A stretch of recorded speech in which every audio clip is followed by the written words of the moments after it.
This week's guest was diagnosed with stage 4 endometriosis in February 2024 after a shocking ultrasound showed that her anatomy was a little bit different. With 1 kidney, 2 uteruses and 2 cervixes, she was on her way to a diagnosis. She's been laughed out of doctors' rooms, had referrals mislaid, and has even appeared on your TV screens. She's a Welsh diamond, opera singer, and a committed faithful. Please welcome Elen Wyn. Hi. Hi. Thank you so much for coming on. It's so lovely to have you here. Thank you for having me. It is a really lovely but really surreal feeling when you've watched someone on TV who you've never met and then you sit in front of them and have a chat with them. That is quite a surreal feeling. But I say that because most people are going to know you from the Traitors, aren't they? Yeah, although I was only in 2 episodes, but... It doesn't matter. It counts. It doesn't matter at all. So obviously you appeared on the Traitors, but there's so much more to your story because if I'm right in thinking it was kind of after the series aired and things that I certainly learned about your endometriosis journey, and then that was something that you kind of brought into the limelight and you do amazing work to kind of raise awareness around it. But you're also an opera singer, which I didn't know. Yeah, it's quite random, but yeah. It's amazing. I think like that's such an incredible talent to have. Thank you. So there's plenty to talk about. There's loads for us to Yeah, get I into. know. Because you were diagnosed with endometriosis only a year ago, back in Yeah. 2024. So it's quite new in some ways, your journey. It is and it isn't, I guess. Yeah, it is new. I just remember thinking to myself in January, about 10 million people watched The Traitors, and obviously I didn't win. Obviously I didn't do very well, but I wanted to take advantage of that platform to kind of do something good, and this is a topic that really bothers me, and I feel like more people need to be speaking about it. But yeah, it is relatively new. Well, it's new in terms of actually being diagnosed and getting the confirmation that I was right, but I kind of knew that I had endometriosis long before that I got the official diagnosis last year. So it's new, but it's not, if that makes sense. Yeah, it makes total sense. I think anyone with this kind of journey of endo or similar conditions would be like, it feels like a lifetime, but it also feels like it's only been the past few years. Where did it start for you in terms of symptoms and thinking there's something going on here? How old are you? Maybe 10 years old, let's say, and you're prepared to start hitting puberty, and you have adults telling you what to expect, and I remember getting the first talk about periods and how it should be like, or what experience it's going to be as a woman. And then when I got my first period when I was around 13, 14 years old, I remember thinking, this is not what I'd prepared myself for. This is not normal. And I always kind of felt like it shouldn't be this hard. My flow was much heavier than what my friends were experiencing. I was in so much more pain. I still vividly remember just lying on my stomach in an empty classroom at school. I couldn't move. I'd taken like 4 paracetamols, which is not good, I know. Nobody should do that. And nothing would help. And I remember going to see a GP with my mum when I was about 14 years old, and he would tell me it is normal, I just have a low pain tolerance and I should work on it, and as I was going to mature, I would probably get used to it, and I never did. It just got worse and worse and worse and worse. Wow, so you were actually told to work on your pain tolerance? Yeah. Oh my God. And it was just because I was still a child. I couldn't handle it as I was supposed to. And it's like when you grow up and you get used to it, you'll know it's okay, you can live with it. And I just remember thinking, I shouldn't be okay with living with not being able to walk because I'm in so much pain for a week every month for the rest of my life. That is not okay. And surely there's something someone could do to help me. And I just remember being so confused for so many years. Throughout school, I missed out on so many PE lessons, and it made me feel so down because I knew every other girl was in the same boat as me. We all have periods. Why was I the only one who couldn't function? Yes. I was really hard on myself about it. I hated myself for it. I just never really understood.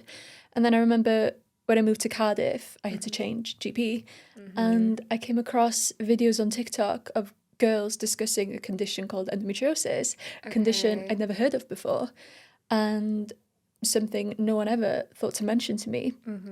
And I matched all the symptoms. I was like, oh my gosh, I might have this. And I saw another GP down in Cardiff, and it was a male GP again. And he also said, you just have low pain tolerance. And I remember thinking, no, this is not right. And I changed GPs, and I specifically requested a female GP. And she did believe me, and she was like, you could have endometriosis. I will refer you. Oh, wow. And then I got my diagnosis eventually. Gosh. Okay, so when you moved to Cardiff, how old were you then? I was 21 when I moved to Cardiff, but I didn't actually come across those TikToks until I was about 22 years old. Okay. So I was 22 when I started to really push. Yeah. So that's a lot of years, from like 13, 14 to just every month, 12 times a year, 4 years, just be like, I'm in absolute agony. And this is just horrendous. Yep. So what was your normal? Because obviously you mentioned your mum had like taught you about like, this is what to expect, this is what a period looks like. So you mentioned like obviously really heavy bleeding, that was a big thing. Pain clearly was massive. And you mentioned other things that you saw on TikTok that you were like, yeah. What were they for you? Fatigue. Okay. Getting really bloated, back pain, leg pain, acne. And all of these symptoms would appear during that time of the month as well, when you're on your period. Yeah. And then they would just go. And it makes sense. It makes so much sense now. And also it would sometimes sting if I pee. And I have endometriosis on my bladder, so it makes sense. Yeah. I also have it everywhere, but back pain also would happen during the week I was on my period. Leg pain. Feeling depressed, feeling anxious during that week as well. Yeah. But I met an endometriosis specialist a few months ago now, and he specifically said, of course, every single woman who has endometriosis is going to feel depressed and anxious because we're receiving no support. Of course. It is depressing. Yeah. It's so depressing. But yeah, all the symptoms basically. Wow. Yeah. Okay. So that is like, we always say endometriosis isn't textbook because it looks so different for so many different women. But in some ways, the things that kind of go across the board that a lot of people have, you were kind of being like, yeah, I've literally got all of these things, which is so much to handle. Like, oh my God, that is so much to deal with. Did you get them just in that week of bleeding, or did you get them outside of that time as well? It varies. It varies. And I'm constantly trying to learn more about this condition, and I'm constantly trying to monitor. I keep a logbook of when all of my symptoms occur, and sometimes it happens when I'm ovulating as well. So I want girls to know it doesn't necessarily always happen when you're just on your period. It could happen. Yeah. It depends what's happening with your hormones as well, you know? Yeah, definitely. Yeah, so many women. I was speaking to a woman the other day, and I've told this story before, but she was speaking to the head of gynecology from her hospital, but also who happened to be like her person that was looking after her. And she described like textbook, quotation mark, endo symptoms. And that gynecologist, head of the department, turned around to her and was like, oh, but it can't be endo because endo doesn't happen outside of the bleeding window. And it's like, oh my God, like, that's so basic. I know. But understandably, like I say, so many girls that if that's the professional that you're under and they're like, no, like, this is how it works, you're going to believe them, right? It's terrifying. Think you're going crazy. I know. It's terrifying, and it's so damaging because you put so much trust and so much faith into these people who have studied medicine or the doctors. Yeah. We put our lives in their hands, and they have so much responsibility, and it's kind of terrifying. But the same also goes with if you think you have endometriosis and you go to your GP and they refer you to have an ultrasound or an MRI scan, endometriosis doesn't always show in ultrasounds or MRI scans. I had both, and they did not find endometriosis, and I have stage 4, which is obviously the most severe kind of endometriosis, and they didn't spot it. And that is something I'm going to ask you about next, because your ultrasound showed you something really shocking, but it wasn't anything to do with endo, was it? No. Like, it was a completely unexpected curveball for you. So that ultrasound showed something which we'll get into. Yeah. But like, yeah, the MRI and ultrasounds, we often think once we've had a scan or someone's looked inside, we've had something kind of serious in terms of like examination. If they don't find anything, it's like, oh yeah, like that's it. Like it's ruled out. It can't be X, Y, or Z. So yeah, it is really important to know that's not the only way. So this ultrasound, I had no idea. You're very open about everything that you've been through. Tell me about this ultrasound and what it showed you. I remember this day so vividly. It was summer 2023. I had my appointment at the University Hospital of Wales in Cardiff. I was excited because I had to know, do I have endometriosis? I went there and it was this really lovely woman. And I had 2 ultrasounds, I just remembered.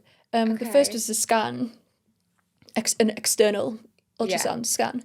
And she was asking me questions like, oh, so you only have 1 kidney. I was like, what? Are you joking? She just said it like that. She's like, she just assumed I knew.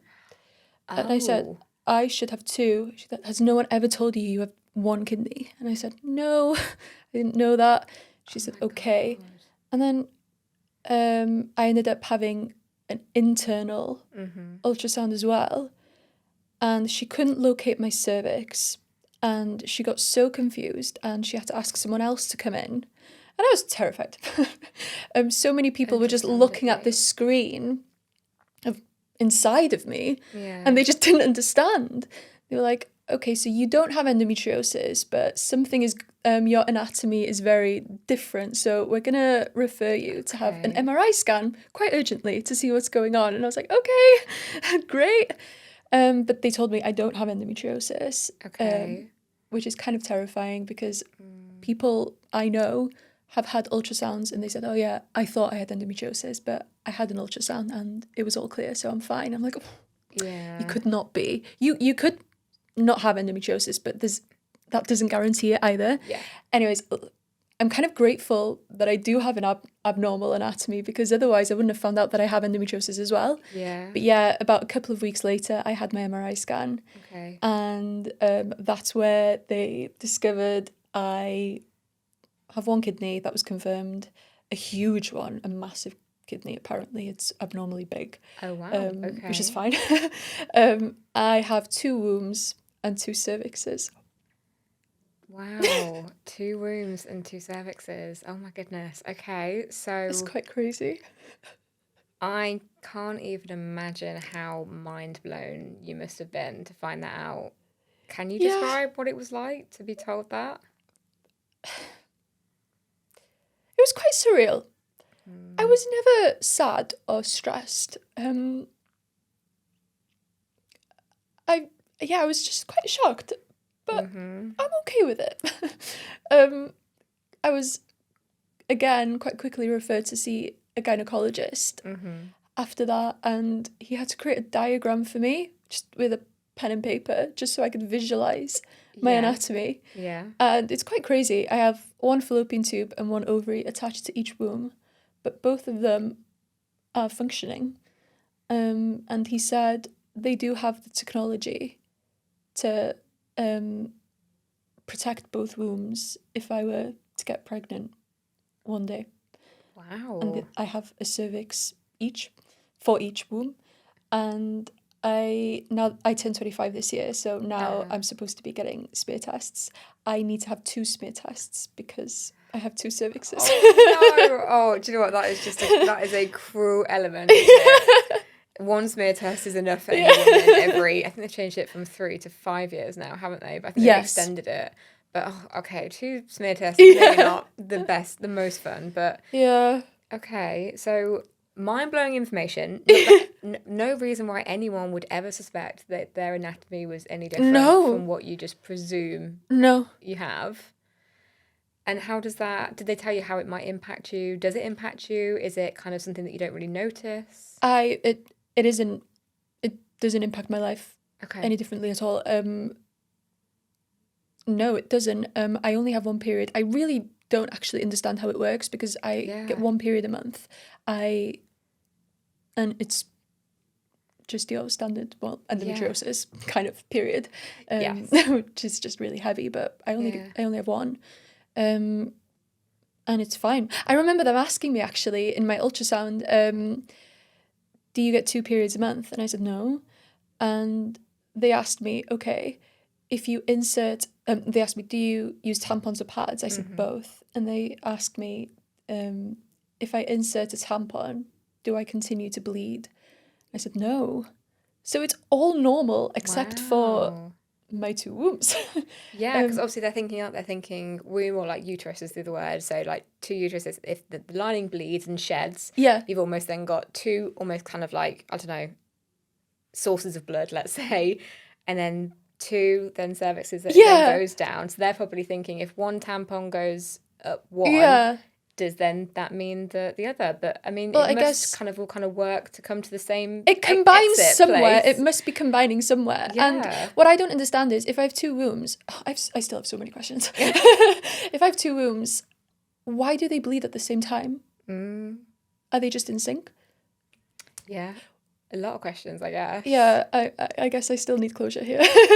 But I then, even after that MRI scan, they said there are no signs of endometriosis, which did frustrate me because I was so sure I did. I was so sure I had it, and I found it quite disheartening. I think this is the most crazy thing about having endometriosis. It's almost as if, and this is quite common, I'm not the only woman who feels like this, it's almost as if we want to be diagnosed. We want to have it because we have answers and we can do something about it. Yeah. And I remember feeling upset that they told me that I don't have endometriosis because I knew there was something wrong. I knew I couldn't just accept that this is how it's supposed to be. Yeah. But anyways, after I saw the gynecologist, I was then given another urgent referral for a laparoscopy. That's when they found the endometriosis. So did they do the laparoscopy as a result of this finding with your anatomy then? Yes. So if I didn't have this abnormal anatomy, I probably wouldn't know to this day. That I probably would have gone private. Yes. But I probably wouldn't know that I had endometriosis. Oh my word. I mean, like, obviously it sounds like from the way you describe it, which is amazing, because so many women sometimes have, understandably, have been gaslit, have a lot less confidence, are really kind of more questionable about whether it is or isn't. But it sounds like you had such confidence in yourself and that real strong gut feeling that you were like, no, I'm so certain this is endo. Yeah. It's great that obviously you got the laparoscopy, but obviously it sounds like it was a bit of a shame, or hard at least, if the anatomy became the focus of the consultations rather than endo, which is obviously what you started the whole process for, right? Yeah, exactly. I still remember waking up from the laparoscopy, and I was so I wasn't fully drugged up. Yeah. High on morphine. And I remember the surgeon came up to me and she said, yeah, you do have stage 4 endometriosis. It's on your bladder, it's on your bowel, it's on your fallopian tubes, your ovaries, and my 1 kidney. And I remember crying out of relief because I knew it. I knew I had it. And I remember calling my mum and I was like, I was right. I knew it. And she was obviously really sad that I have a condition that has no cure. But I was happy. I was so happy. It was such a relief. I think a lot of women feel like you. I know I did. Like it was don't get me wrong, there was a real cocktail of emotions when they told me in recovery what it was. Because I'm the same. I'm also stage 4 endo. But there's something about the fact that actually knowing that you have this incurable lifelong disease, it does feel better knowing that than just spending years where you're like, I feel horrendous. Yeah. And I can't understand like what's happening to me. Like one is definitely better than the other. And so like say so many women say that.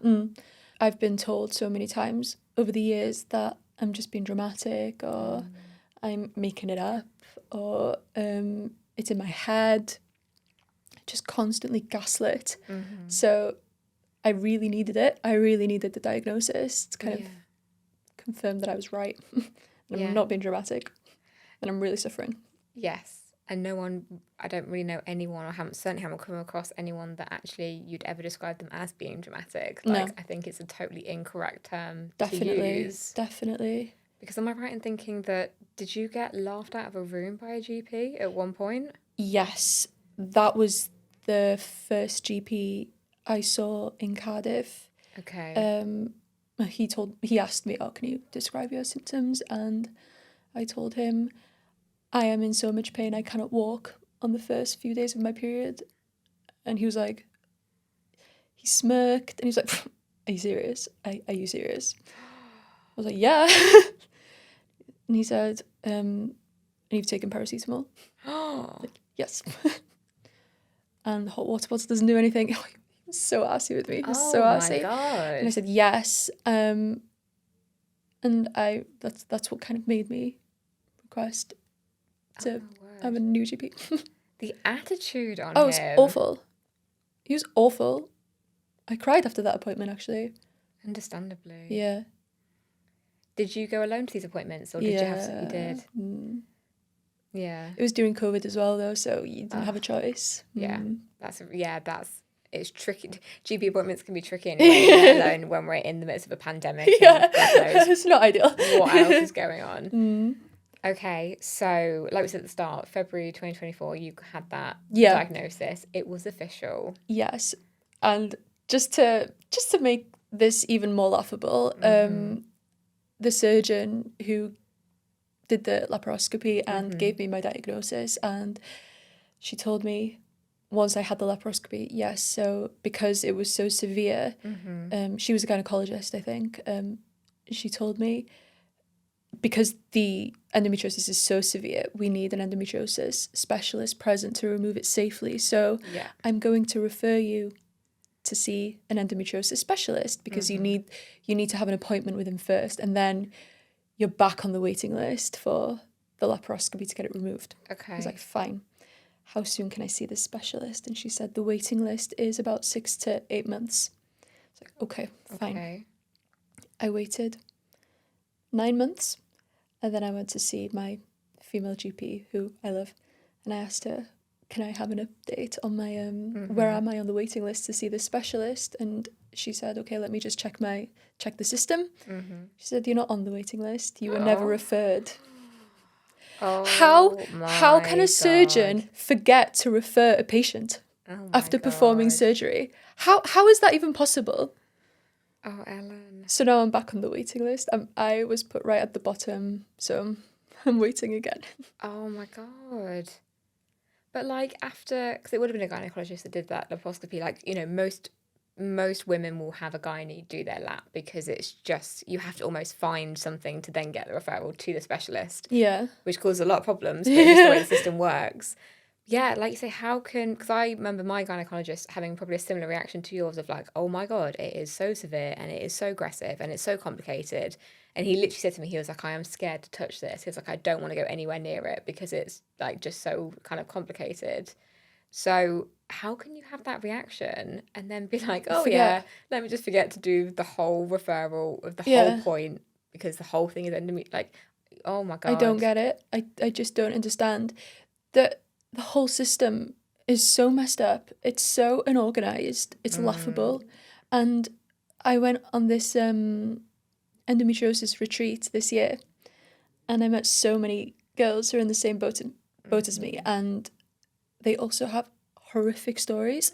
It's just crazy how so many mistakes have been made in this field. I don't get it. I just don't understand how it's possible. Yeah. Is that the Hold Wellbeing Rules? Yeah. Oh, they look amazing. I would recommend. It was amazing. It was everything I needed. That's where I met the endometriosis specialist as well. We had to talk there.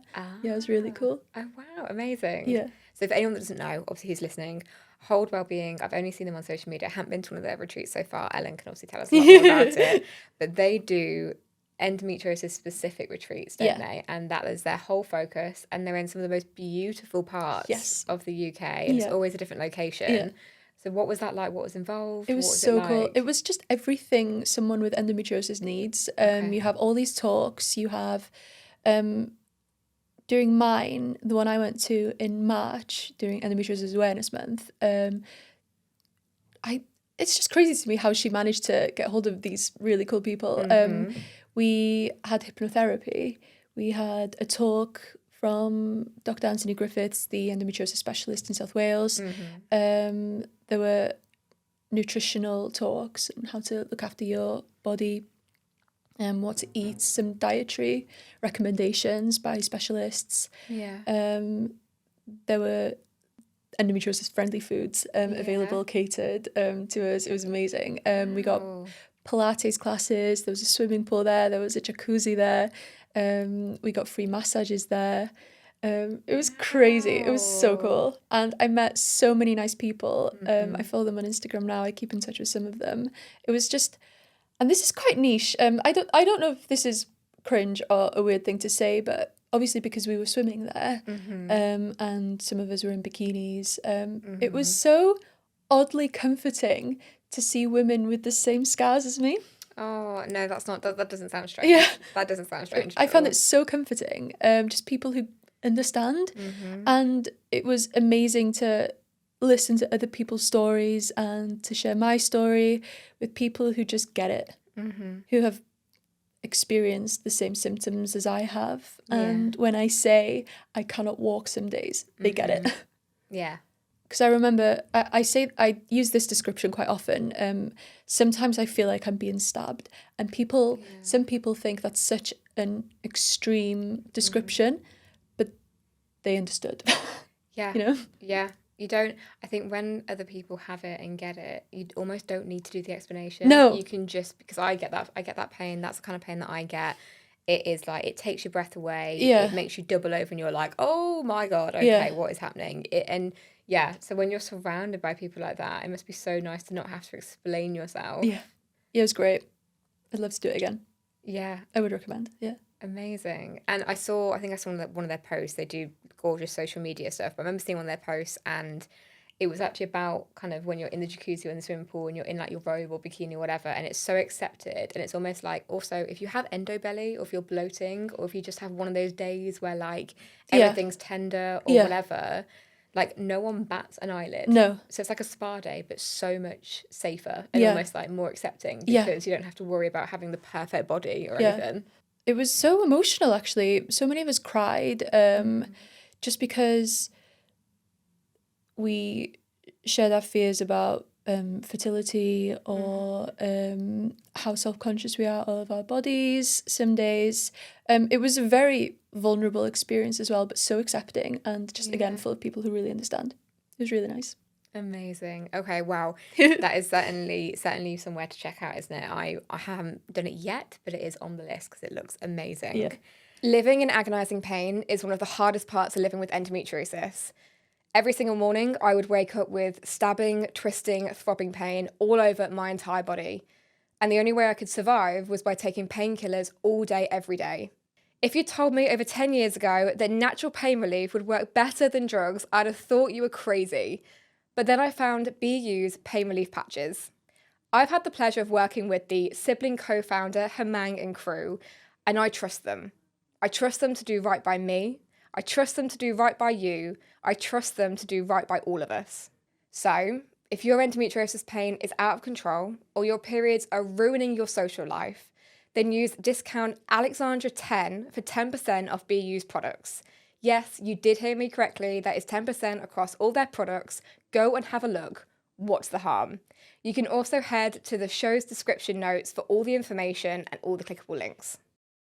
Okay, so we've got this ridiculous lack of referral or forgetting to referral. That's been quite recent times, hasn't it? So we've got that. You're now back on the wait list. Yes. So tell me about how life is for you at the moment then, because obviously the diagnosis is life-changing, but you haven't had almost the relief in some ways from the surgery yet, have you? No. At the moment, well, I got into a really good rhythm last year. I took my lifestyle and dietary choices very, very seriously, and I got to a really, really good place. Okay. This year, however, has been quite different, just because since the hype of the Traitors, it's been a crazy year, and I'm not complaining. It's been amazing. However, traveling to events where there's a lot of food, a lot of alcohol, and a lot of networking, it has kind of taken a toll on me, and I'm trying to find that rhythm again in terms of managing my flare-ups. But I'm currently, in terms of the NHS, I'm waiting for, obviously, to see the specialist, but I'm also saving up for private surgery as well. So it depends which one might happen sooner. I don't really know. We'll see. While I'm still waiting for one of those options to happen, I'm just trying to educate myself as much as possible in terms of lifestyle and diet. And I'm constantly learning new things of how to treat my body. And I'm trying to spread as much awareness as possible in the meantime. And I know I have a lot of really young girls following me on TikTok and on Instagram, and I don't want them to go through what I went through in school. I don't want them to go and see a GP telling, even if it's a male or a female GP, telling them I have really bad pain periods, and they tell them to just get used to it. Because that's not okay. There might be something wrong with them. And the sooner you get the diagnosis, the better. So that's what I'm doing at the moment. Amazing. So, and I totally get that. I mean, oh my God, like, even when, I mean, like, I'm 10 years down the line, so I'm further down the line than you are in terms of I've had multiple surgeries and things. And even with all the years behind me and all the things that I've learned, it is still a struggle sometimes, even though I know what my lifestyle is. I know, like you were talking about, the tips and the tricks and the changes that you can make. I know them, they work really well. But yeah, when life gets busy or amazing things, positive things start happening, it's so hard to almost hold on to that sometimes. And I don't know about you, but I certainly feel sometimes like when you live with something like endo, you feel like you have to be 15 out of 10 just to get by. Like, you can't half-ass it. You have to, like, almost be perfect just to manage and just to get by. So I totally get that feeling of, like, you're going to exciting things and exciting events, but yeah, alcohol, like food that people don't really think about, it's just like nice indulgent food. They're like two of the hardest things, because you're like, I really want to, but I know I'm going to suffer if I do this. It's so unfair, because I remember when I was at my best in terms of managing my flare-ups, those were days where, or months where I wasn't that social, I wasn't drinking. It was just constant herbal teas and really clean food and no takeaways, which is great. Your body will love that. Your hormones will be balanced. Your gut will be healthy. It is really great and positive. But come on. It's boring. I love a pizza. Oh Do you know God, what I mean? same. And I love wine. And you have to let yourself live as well. It's all about balance. I've just been in Berlin for over a month, and I try to stick to my healthy choices as much as possible, but there's only so much you can do to have fun as well. It's all about balance. It's just so unfair. It is. Oh my God. Let's just talk about it, because like, what did we do? Oh, me and my partner Charlie, we went on a day date a few weekends ago, because he's been working nights. We barely see each other at the moment. It's like two ships passing in the night. So we went on a day date together, and it was really cute. And went round Warwick, Old Town, had some food. And I'm the same as you. I love wine. Like, I don't really, obviously because of endo, I don't really drink. But if I'm going to drink, I'm going to have wine. And he is a massive, like, I can't say a foodie, like a winey, if that's a thing. Someone that loves wine. So he really enjoys that, and it's like a nice thing that we can share together.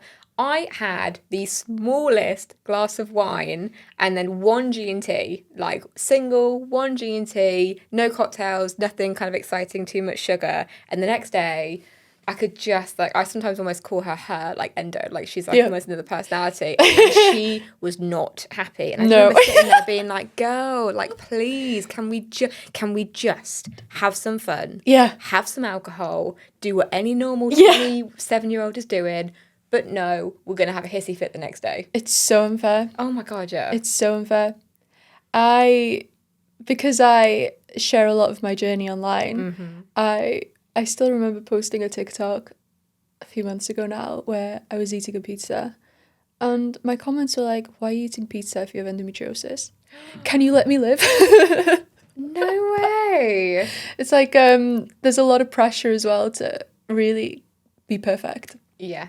If you're promoting a condition, to have this perfect lifestyle. But I feel like it's so, so, so important for people to know it is okay to enjoy yourself. Everything is okay in moderation. Yeah, definitely. Even if you will be punished, I'll take the brunt, sometimes. Yeah, and it's a balance, isn't it? It's a balance of like, I know this might upset me and my body a little bit. Like, I can go so far. I'm willing to take so many cramps or so many feelings the next day. But yeah, I mean, I'm really shocked actually that people, maybe I shouldn't be, but I am a bit shocked that people are like, why are you doing that? Why are you having this? Why are you having fun? Blah, blah, blah. Yeah, it's crazy. Also, something that happens online a lot is, especially during March this year, because it was Endometriosis Awareness Month, and I really wanted to spread as much awareness as possible. Yeah. And I got so much hate for posting videos about endometriosis every single day. They told me, you're just going on about it now. I feel like if I had £1 for every hate comment I got that month, I could probably fund treatment privately. But it's so frustrating because of course I'm going to go on about it. I'm not happy with how it is at the moment, and something needs to change. And I'm not really going to shut up until something is done and change happens. And I feel like the narrative really needs to change as well with the way people see this condition. Yeah. Especially people who haven't. How do you think people see the condition if they haven't got it? Well, it depends. A lot of men. I saw one podcast where a man said that the condition doesn't even exist. Oh my God, was this the Australian guy? Yeah. People were pissed off at that guy. I mean, no, I'm going to say it. He was a knob. Like, he was a total and utter idiot. Yeah. Like, it's laughable. He seems to think he has any authority on this conversation whatsoever. Not a single man on this planet has the right to accuse a woman of lying about what she's experiencing. They don't get it. And I think it's because it's a condition, I've said this before, I think because it's a condition that's associated with female hormones, and there's this narrative where women are just hormonal and they cry and they just want to lie in bed and eat chocolate. They just don't take it seriously. Yeah. And it's so frustrating because it should be taken seriously. We are responsible for making babies and bringing more babies into this world. We should be respected. Our bodies are temples. Yeah, I'd like to see them try and do it. Yeah. I remember I interviewed someone a while ago, and she had 2 children, and she was talking about the actual birthing process and prenatal and postnatal, and she was like, if men had to do this, humans wouldn't exist. She was like, they couldn't hack it. No. They can barely hack the flu. Yeah, definitely. So frustrating. But I just feel like people, especially men, should be more sensitive about it. Many do. My boyfriend's amazing. Good. So there are, I'm being quite general here, but a lot of men online have been quite aggressive towards me for just discussing the condition and for being frustrated. When they don't even, some of them can't even pronounce the term. And you're right, like it must feel like a huge amount of people, and obviously it is a large number of people. It's like a microcosm, isn't it? It's like you say, most men, like your boyfriend, my boyfriend, families, friends, amazing, like the best men I know, have so much respect for them, but obviously there is that microcosm of men that just for some reason feel the need to go online and just spout hate and all the rest of it. And it's really interesting how, like, I wonder what it is about you talking about endometriosis and wanting change that makes them feel so threatened. I don't know. I'd love to understand the psychology behind that. Because in the nicest way possible, it's got nothing to do with men. I am not insulting men in any way. In the nicest way possible. It just has nothing to do with them. But they take it as an attack. Yes. Yeah. It's like some people just don't like to see women fight for change.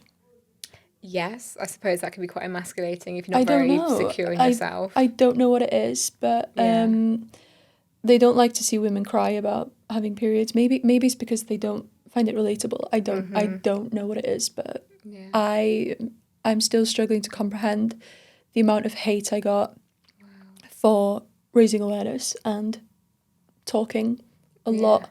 And they said she's going on about it now. More people should go on about it because there should be a cure, there should be more research, there should be more resources available.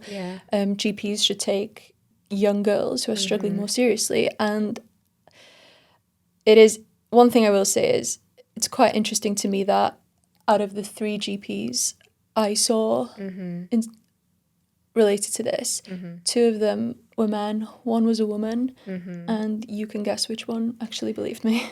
Yeah, and I was in the same position. I had over 10 male GPs. It took me a while. Like I must have gone multiple times a week for weeks. Really? Yeah, my mum's an absolute powerhouse. So she was the driving force behind me going. I wouldn't have gone if it wasn't for her.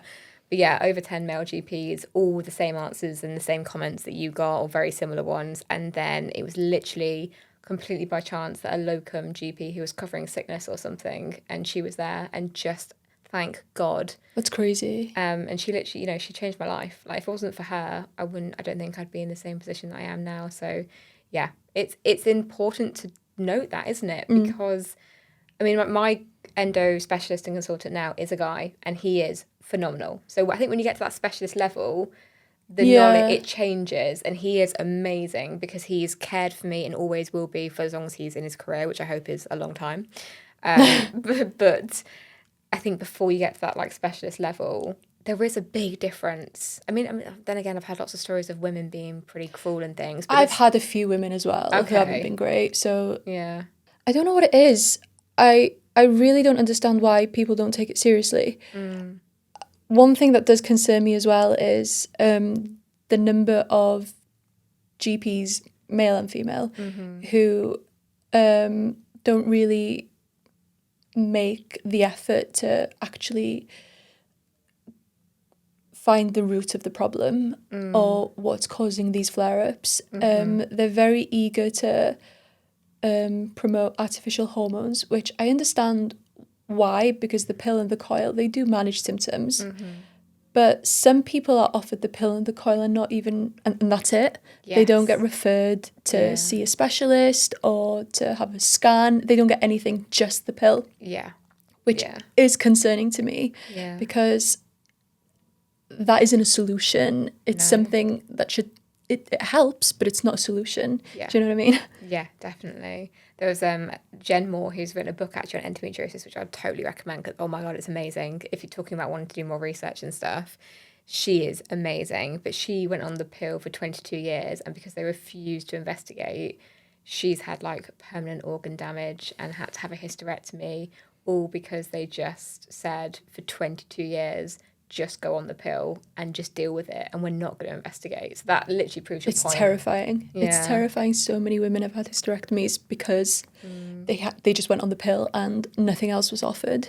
Yeah. They don't even ask really basic questions like, what's your sleep like? What do you eat? Yeah. Are you stressed? These are very, very, very crucial bits of information that could possibly make a difference because there are so many simple lifestyle choices people make that can have such a drastic impact on your body. Yeah. They just don't make the effort. Yeah. And it's heartbreaking. I don't need a degree to know that. No, you're absolutely right. I think a lot of it is that common sense that kind of comes into it, isn't it? And I think being a people person and I'm obviously not a GP, so I don't understand the pressures at all. But it feels like maybe the environment and the pressures of being a GP or in the system, it feels like we're pushing the human element out, where it's like even just the curiosity to ask questions, or the curiosity to be like, oh, I wonder if that's connected. I wonder if I ask this question, will that unlock a new piece of information? Like, that seems to just be completely gone out of appointments. Like, there's no curiosity about it at all. I think, it's probably just because of the strain the NHS is in there at the moment, which is heartbreaking. But it's also why I'm trying to raise as much awareness as possible online, because it was actually social media that essentially got my diagnosis, because I came across videos. Yeah.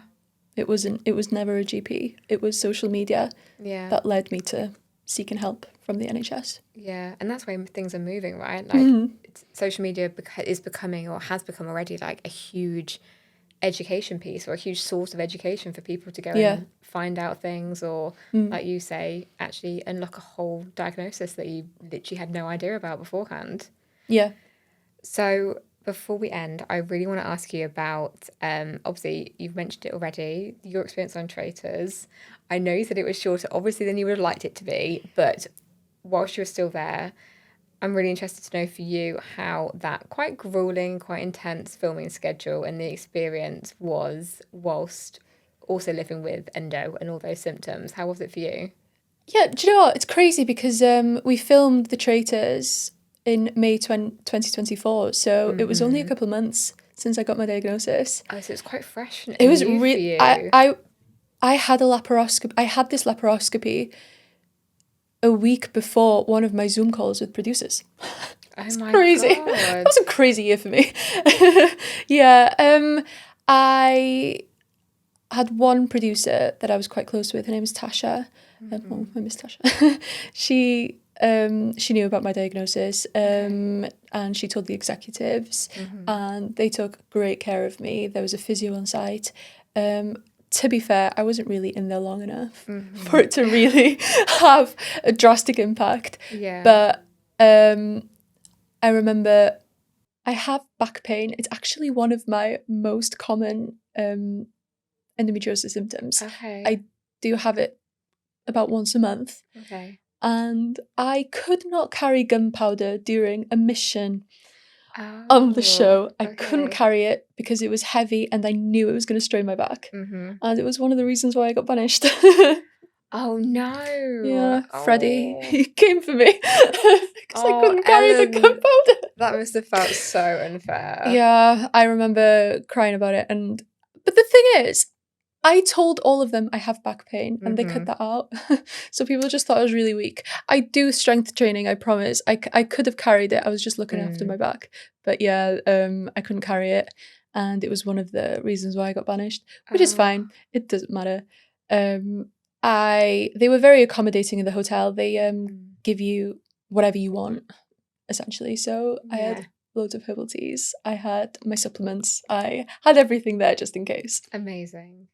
Oh, that is so nice to hear that actually in a very different world, like going into a TV show and kind of being in that unique bubble, that actually sounds like it was really accepting and really kind of, we're here to make your life easier and we want to support you. That's really nice to hear. Yeah, because the game is psychological torture. So the welfare team, they take their jobs very seriously. They really look after you. They try and do as much as they can. And it was great. Yeah. It was enjoyable, even with all the different twists and turns. Yeah, my banishment was not my finest moment. That was not fun.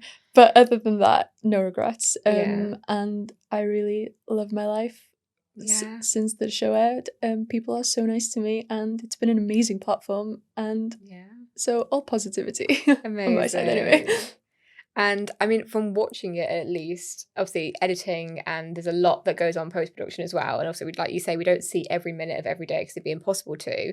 But it looks like it was very emotionally draining and emotionally intense. Like, was it even more so than probably what it looked like from home? You have no idea. Okay. You have no idea. Oh my gosh. My banishment, ask any member of the cast, what made the edit was actually quite tame compared to how it was really like. It was awful. Wow. It was awful. But I'm very sensitive. I take everything so personally, and I felt so attacked. And obviously, looking back, it's just a game. It's not that serious. And I definitely overreacted, but there we go.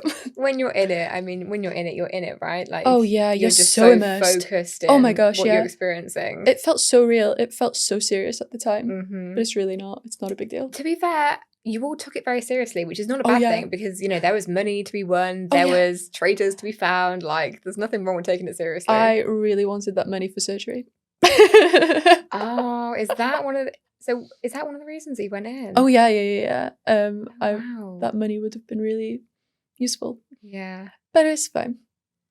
I mean, I guess, you know, we can joke about it, and obviously the highs and lows of going on a TV show, whatever it is, and all the rest of it. But it's real for you, right? I mean, no wonder it was emotional as well, because if that is such a... The stakes were high. Yeah, I think everyone went in with very personal, emotional, family, definitely, whatever reasons it was, to win that money, because it's a life-changing amount of money. But no wonder it was intense for lots of different reasons. I guess it's what makes the show so authentic, because a question I've been asked a lot is, would I do any other reality TV? Probably not. Okay. I never had any intentions of going on a reality TV show.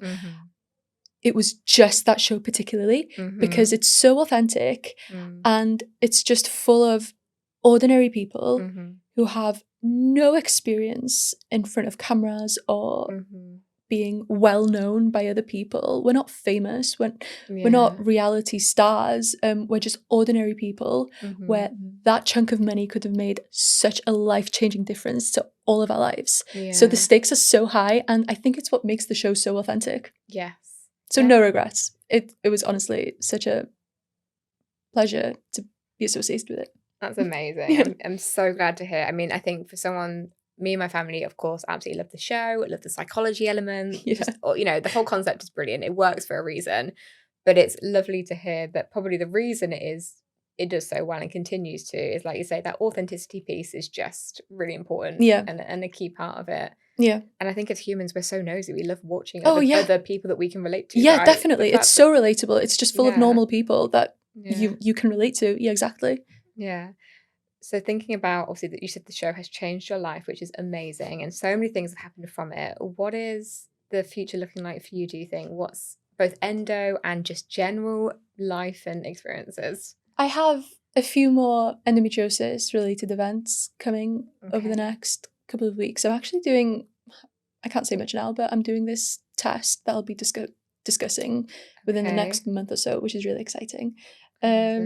So I'm just going to continue to raise awareness on my socials while the attention is still on my season's cast. It'll probably shift when season 4 starts, which is fine. Yes.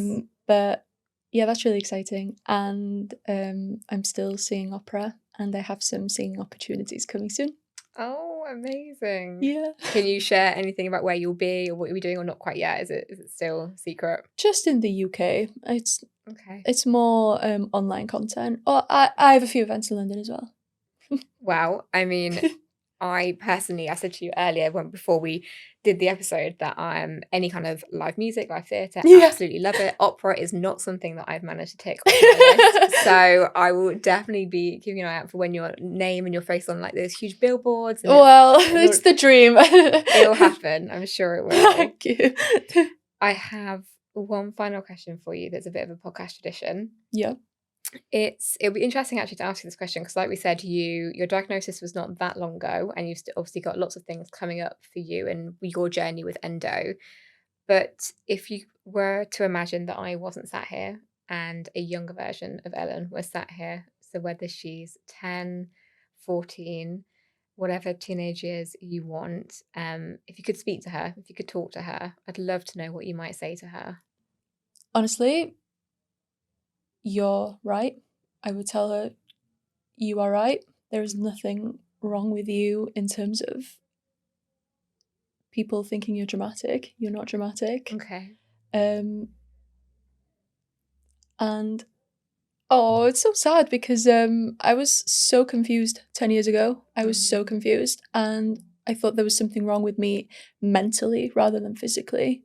Okay. There isn't anything wrong with me mentally. I should carry on doing what I'm doing and not let anyone make you feel like you're being dramatic. You're not dramatic.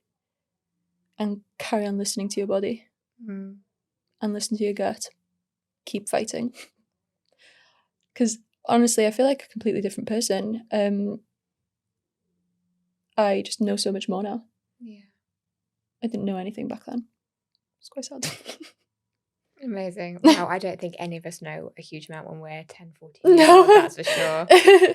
You've been fantastic. This has been so much fun. Yeah. I can't thank you enough. You've made my job so easy, because it's just so fun to talk to you and hear about you as well. Everything. Oh, thank you. And I know that everyone will really enjoy listening. Yeah, I'm excited for this to come out. I loved our girl chat this week. Thank you so much for listening. If you enjoyed today's episode, then don't forget to hit the follow button wherever you're listening. To find out more about us or today's guest, then head to the show notes. Until next time, I'm Alexandra, and remember, it's not just a period.